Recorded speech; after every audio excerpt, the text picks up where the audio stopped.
माथे से टपके पसीना पार गर्मी के महीना। माथे से टपके पसीना अपार गर्मी के महीना।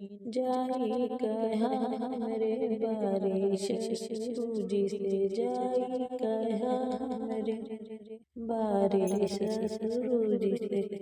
भेज दिए पंखा नगीना पार गर्मी के महीना।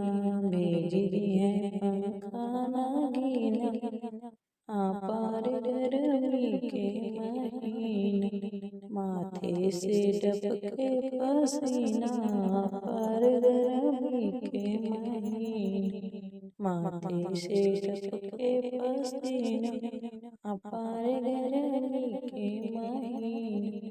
जाई कहा हमरे बारे जेठौजी से, जाई कहा हमरे बारे जेठौजी से। भेज दिए पंखा नगीना पार गर्मी के महीना। भेज दिए पंखा नगीना पार गर्मी के महीना। माथे से टपके पसीना पार गर्मी के महीना। माथे से टपके पसीना अपार गर्मी के महीना। जाई कहा हमरे बारे देवर जी से, जाई कहा हमरे बारे देवर जी से।